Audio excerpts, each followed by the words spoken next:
नमस्कार बच्चों, आशा करती हूँ आप सभी अच्छे होंगे, स्वस्थ होंगे।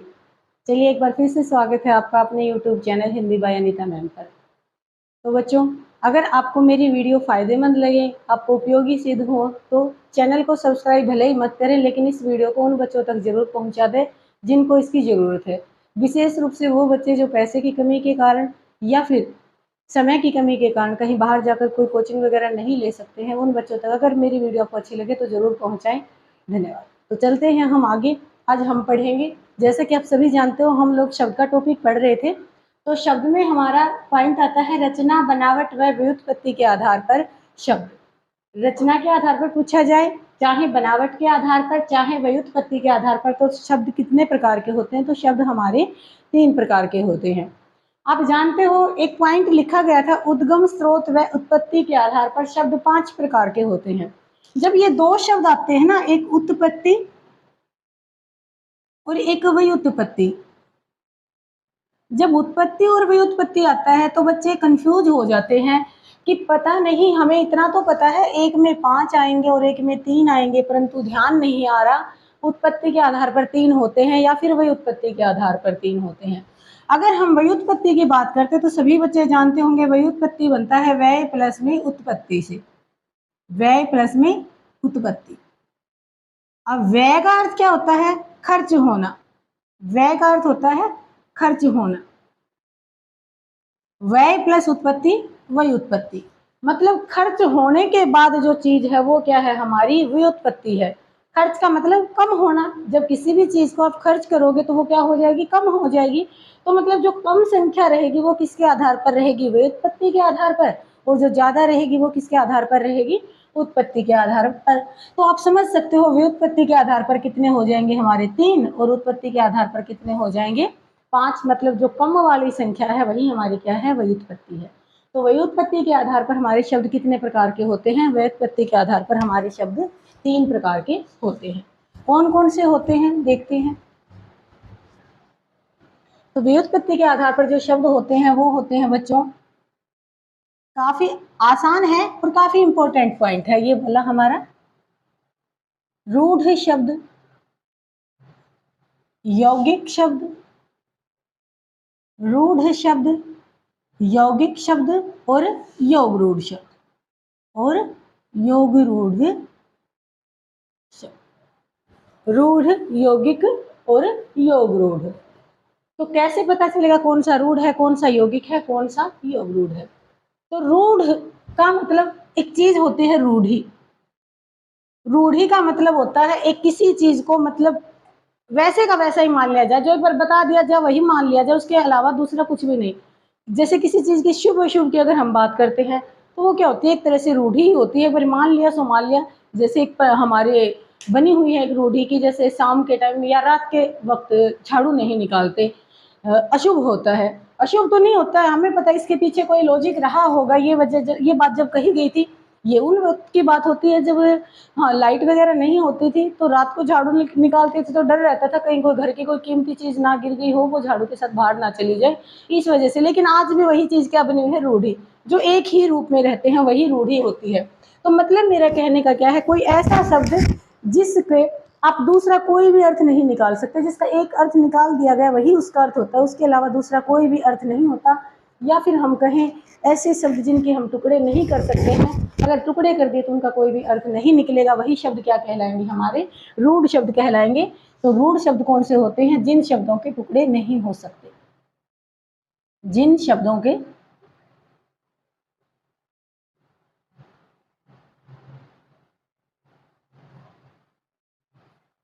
टुकड़े न हो। अगर आपने टुकड़े कर दिए तो फिर वो आपका अर्थ ही नहीं दे पाएगा। जैसे मैंने एक शब्द लिख दिया कलम। अब कुछ बच्चों के माइंड में एक बात आ रही होगी कि कलम के तो टुकड़े हो सकते हैं, कल और मैं। अब बच्चों, कल का तो अर्थ होता है, हमें पता है कल तो कोई चीज होती है, गया हुआ समय या आने वाला समय। लेकिन मैं का कोई भी अर्थ नहीं होता। कहने का मतलब मेरा क्या है, इस शब्द के हम टुकड़े नहीं कर सकते हैं, तो यही शब्द आपका क्या कहलाएगा? रूढ़ शब्द कहलाएगा। बच्चों, हमारे शरीर के जितने भी अंग हैं, किसी का भी नाम आप लिखो, आंख, कान, नाक, मुंह, हाथ, घर में इस्तेमाल करने की अधिकतर जो चीजें हैं वो आपकी किस में आएंगी। जैसे मैंने लिख दिया पुस्तक, पुस्तक शब्द के भी आप टुकड़े नहीं कर सकते हैं। जैसे हमने लिख दिया कागज, इस शब्द के भी आप टुकड़े नहीं कर सकते हैं। जैसे हमने लिख दिया पंखा, इस शब्द को भी आप टुकड़े नहीं कर सकते हैं। जैसे हमने लिखा कुर्सी, इस शब्द के आप टुकड़े नहीं कर सकते हैं। जैसे हमने लिख दिया समुद्र, इस शब्द के भी आप टुकड़े नहीं कर सकते हैं। जैसे हमने लिख दिया नदी, इस शब्द के भी आप टुकड़े नहीं कर सकते। जैसे हमने लिख दिया लड़का, लड़की, बच्चा आदि, इस तरह के बहुत सारे शब्द। हर वो शब्द जिसके हम टुकड़े नहीं कर सकते हैं वही शब्द हमारे क्या कहलाएंगे, रूढ़ शब्द कहलाएंगे। अर्थात जिन शब्दों के टुकड़े करने पर कोई भी अर्थ नहीं निकलता वो क्या कहलाते हैं, रूढ़ शब्द कहलाते हैं। आई होप सबको समझ में आ गया होगा ये रूढ़ शब्द क्या होता है। तो आगे बढ़ते हैं हम यौगिक शब्दों की तरफ। नाम के अंदर ही छिपी हुई परिभाषा है। योग प्लस इक से बनता है यौगिक शब्द, योग प्लस में इक से, योग धन इक, यौगिक। अब यौगिक, योग का मतलब सभी बच्चे जानते होंगे, योग का अर्थ क्या होता है, जोड़ना होता है। योग का अर्थ क्या होता है, जोड़ना। किसी भी चीज को जोड़ दिया जाए वही क्या होती है, यौगिक होती है। बच्चों किसी भी चीज को जोड़ करके एक बना दिया गया तो वो चीज क्या कहलाई, आपकी यौगिक। अब इसकी परिभाषा में ही आपको एक चीज तो क्लियर होगी कि किसी भी चीज को जोड़ के अगर हम एक बनाते हैं तो उस चीज को तोड़ा भी जा सकता है। कैसे जी, ऐसे तो ऐसे देखो, ये दो चीजें हैं मेरे पास, इनको जोड़ के मैंने एक बना दिया, एक बना दिया। अब इनको वापस तोड़ा भी जा सकता है। कोई भी ऐसी चीज जिसके अलग अलग पार्टों को जोड़ा गया है उन पार्टों को फिर से भी क्या किया जा सकता है, अलग किया जा सकता है। तो यही चीज यहाँ पर है, हम पढ़ क्या रहे हैं, शब्द पढ़ रहे हैं। तो जिन शब्दों को जोड़ के एक बनाया गया है वही क्या होते हैं, यौगिक। अर्थात हम कह सकते हैं कि जिन शब्दों के टुकड़े हो सकते हैं, टुकड़े होने के बाद उनका अर्थ जरूर निकलना चाहिए, वही शब्द क्या कहलाएंगे, यौगिक शब्द कहलाएंगे। जिन शब्दों के टुकड़े करने पर अर्थ निकलता है।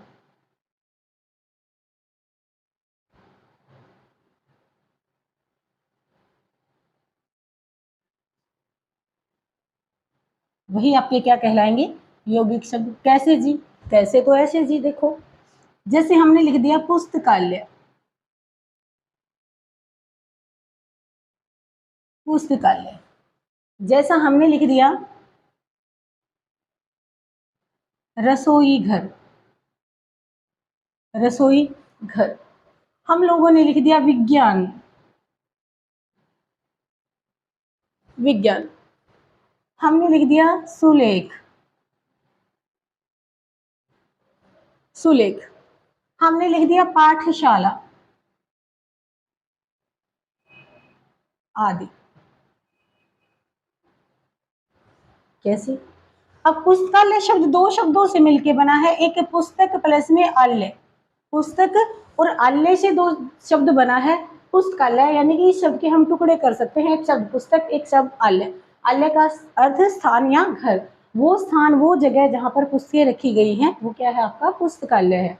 तो पुस्तक का भी अर्थ होता है और आल्य का भी अर्थ होता है। रसोई और घर दो शब्दों से मिलकर बना है, रसोई भी एक शब्द होता है और घर भी एक शब्द होता है। यानी कि इस शब्द के हम क्या कर सकते हैं, टुकड़े कर सकते हैं, टुकड़े कर सकते हैं। तो यही आपका क्या कहलाएगा, यौगिक शब्द। अब यहाँ पे बच्चा सोचेगा यहाँ कहाँ टुकड़े हो सकते हैं। बच्चा शब्द तो हमारे पास ज्ञान है, शब्द तो आप सबने पढ़ा होगा, हमेशा हम क्या बोलते हैं, ज्ञान बोलते हैं। ज्ञान में हमने क्या लगा दिया, वी लगा दिया।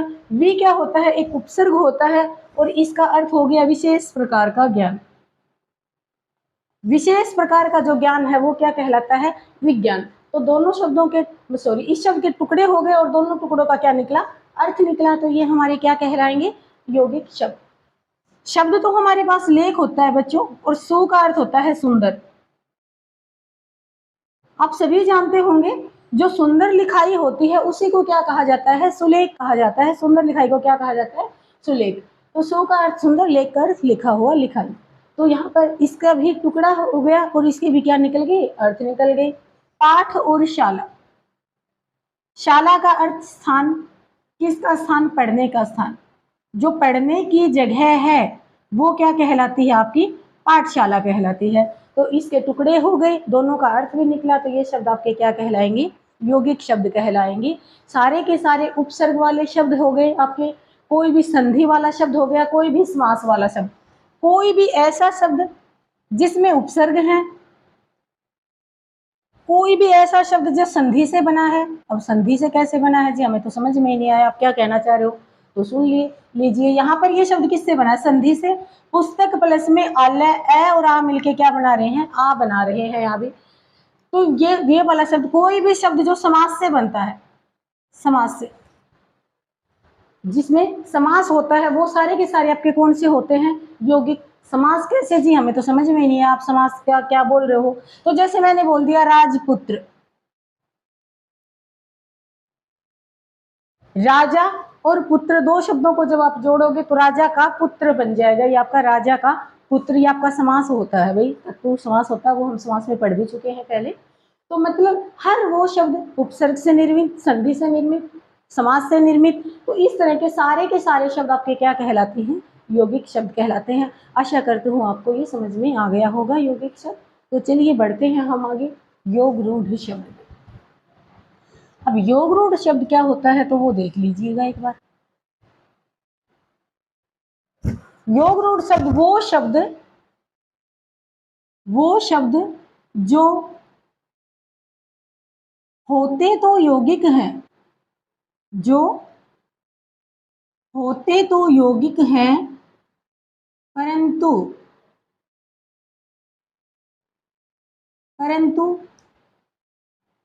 किसी विशेष अर्थ में आते हैं, किसी विशेष अर्थ को दर्शाते हैं। जो शब्द होते तो यौगिक हैं परंतु किसी विशेष अर्थ को दर्शाते हैं। कैसे विशेष अर्थ को कैसे दर्शाएंगे, कुछ समझ में नहीं आया तो देखते हैं भाई कैसे दर्शाते हैं, चलो समझते हैं हम। जैसे हमने लिख दिया बच्चों दशानन, दशानन। जैसे हमने लिख दिया आशुतोष, हमने लिख दिया वीणा पाणी, हमने लिख दिया एक दंत, हमने लिख दिया पंकज। ये सारे के सारे आदि,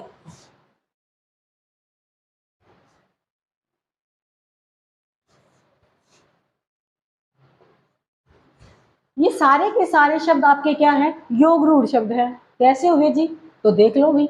दशानन शब्द बना है 10 आनंद से, 10 प्लस आनंद जोड़ोगे तो क्या बन जाएगा? दशानन बन जाएगा। मतलब क्या कहा गया है? 10 सिर, 10 मुख। बोर्ड पर क्या लिखा हुआ है? 10 मुख। लेकिन हम सभी जानते हैं, इसने कहा होते तो यौगिक है, यौगिक कौन होते हैं? जिनके टुकड़े हो जाते हैं। तो मतलब टुकड़े तो इनके भी होंगे योग रूढ़ शब्दों के, लेकिन इसने एक चीज बोल दी कि ये किसको दर्शाते हैं? विशेष अर्थ को दर्शाते हैं। किस प्रकार? वही चीज मैं आपको यहाँ पे समझाने की कोशिश कर रही हूँ। तो देखेंगे बोर्ड पर क्या लिखा हुआ दिखाई दे रहा? 10 सिर, लेकिन हम सभी जानते हैं दशानन का अर्थ 10 सिर तो हरगिज नहीं होता। दशानन का अर्थ होता है बच्चों रावण। दशानन का अर्थ क्या होता है? रावण। आशुतोष दो शब्दों से मिलकर बना है, आशु और तोष। तो ये यौगिक तो हो गया, लेकिन योग रूढ़ क्यों बना? आशु का अर्थ होता है शीघ्र, तोष का अर्थ होता है खुश होने वाला, शीघ्र खुश होने वाला। अब शीघ्र खुश होना इसका अर्थ नहीं होता बच्चों। आशुतोष का अर्थ शीघ्र खुश होना नहीं होता, बल्कि आशुतोष का अर्थ तो शंकर भगवान। आशुतोष का अर्थ क्या होता है? शंकर। लिखा कुछ है, अर्थ कुछ और निकल रहा है। लिखा हुआ कुछ और है, अर्थ कुछ और निकल रहा है। वीणा पाणी दो शब्दों से बना है, वीणा और पाणी। वीणा का अर्थ वीणा हो गया, एक वाद्य यंत्र होता है हमारा, और पाणी का अर्थ होता है बच्चों हाथ। पानी नहीं है ये, जल नहीं है, पानी। पानी का अर्थ होता है हाथ। तो यहाँ पर क्या लिखा है? हाथ में वीणा, हाथ में वीणा। लेकिन वीणा पाणी का अर्थ हाथ में वीणा तो नहीं होता। वीणा पाणी का अर्थ होता है बच्चों सरस्वती, सरस्वती। एक दंत, बोर्ड पर लिख रखा है एक दांत। एक दंत का मतलब एक दांत, लेकिन हम जानते हैं एक दंत का अर्थ एक दांत नहीं होता है। एक है दांत जिसका मतलब कौन, हमारे गणेश को कहा गया है। पंकज शब्द दो शब्दों से बना है, एक है पंक प्लस में जस। पंक का अर्थ होता है भाई कीचड़, कीचड़, और ज का अर्थ होता है जन्म लेने वाला या पैदा होने वाला, कीचड़ में पैदा होना। पंकज का अर्थ क्या होता है, कीचड़ में पैदा होना, लेकिन हम सभी जानते हैं पंकज का अर्थ कीचड़ में पैदा होना नहीं होता, बल्कि पंकज का अर्थ तो क्या होता है, कमल होता है। यहाँ कुछ और ही लिख रखा है, अर्थ कुछ और ही निकल रहा है। यहाँ कुछ लिख रखा है, यहाँ तो एक दांत लिख रखा है, लेकिन अर्थ क्या निकलता है, गणेश निकलता है। तो क्या होता है, बहुत बार बच्चे जो कंफ्यूज होते हैं ना, जो सबसे ज्यादा प्रॉब्लम बच्चों को आती है वो इन दो में ही आती है, यौगिक और योग रूढ़ में। तो दोनों में फर्क देखो, यहाँ लिखा है पुस्तकों का स्थान, यही चीज लिखी हुई है, यही इसका अर्थ होता है। रसोई के लिए जो जगह होती है, मतलब भोजन बनाने की जो जगह होती है, उसको क्या कहते हैं, हम रसोई घर कहते हैं, यही लिखा हुआ है और यही इसका अर्थ होता है। विशेष प्रकार का ज्ञान, यही बोर्ड पे लिखा हुआ, यही इसका अर्थ होता है। सुंदर लिखाई, यही लिखा है, यही अर्थ होता है। पढ़ने का स्थान, यही लिखा हुआ है और यही इसका अर्थ होता है। परंतु इधर की अगर हम बात करें तो दशानन का अर्थ 10 सिर नहीं होता, बल्कि दशानन का अर्थ क्या होता है, रावण होता है। शीघ्र खुश होना नहीं होता है, आशुतोष का अर्थ क्या होता है आपका, शंकर होता है। हाथ में वीणा नहीं, बोर्ड पर हमें दिखाई दे रहा है हाथ में वीणा, परंतु अर्थ क्या होता है, सरस्वती। मान लीजिए कोई हमसे पूछ लेता है कि वीणा पाणी का अर्थ हाथ में वीणा है, वीणा पाणी का अर्थ हाथ में वीणा है, तो बताइएगा रचना या बनावट के आधार पर ये कौन सा शब्द है, तो ये आपका क्या बन जाएगा, यौगिक बन जाएगा। लेकिन हम सब जानते हैं हाथ में वीणा तो है ही नहीं, बल्कि अर्थ तो क्या है, सरस्वती है।